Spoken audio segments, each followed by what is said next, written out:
Or it was good or bad. It was basically unchanged by their performance in the debate. All of those candidates basically static. Now, these are the candidates who do worse since the debate. These are the guys who do worse comparing the CNN poll before the debate and the new poll out today, which was taken after the debate. Jeb Bush, Scott Walker, and Ted Cruz all do worse. Their standings in that poll all fell after that debate. And then these are the three candidates who do very well, right? Whose poll numbers at CNN went up after the debate. Carly Fiorina, she got a big jump. Ben Carson, he got a big jump, and good for them. But you know who got the biggest jump of all was the guy at the top, Donald Trump. Not only is he still winning in that poll, he was the prohibitive frontrunner before, and he still is the prohibitive frontrunner. But Donald Trump also gets the largest increase in support. He was already on top, and even so, his numbers go up more than anyone else's. And let this be a stake in the heart of Beltway Common Wisdom about Republican voters and what Republican voters think about and what they like in a candidate. Because we keep getting all these premature obituaries for Donald Trump's status as the Republican Party's presidential frontrunner. I mean, when he made his disgusting comments about Mexican immigrants all being rapists, the Beltway Common Wisdom was that he had gone way too far, Republican voters would turn on him, that was it. Turns out that was wrong.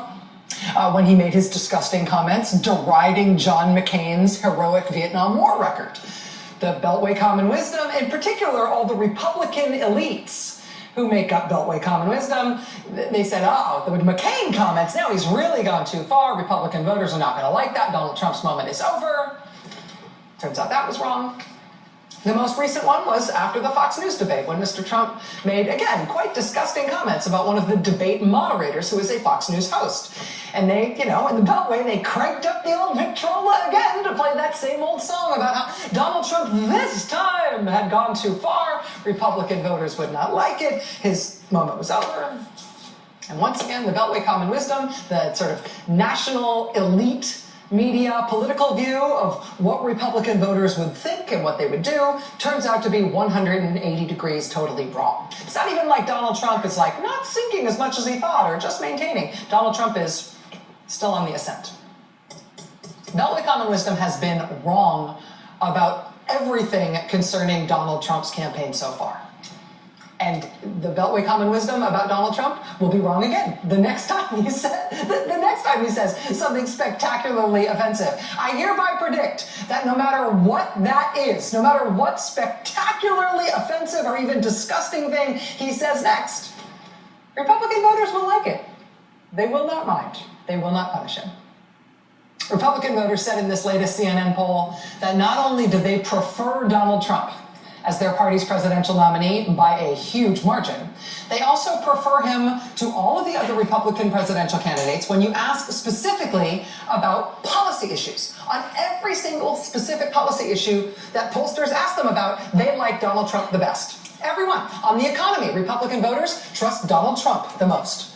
On illegal immigration, Republican voters trust Donald Trump the most.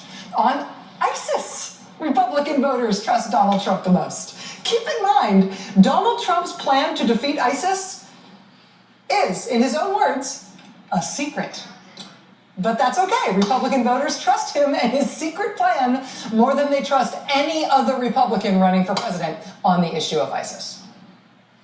And here's my favorite part of the new polling, which is that Republican voters tell CNN in this new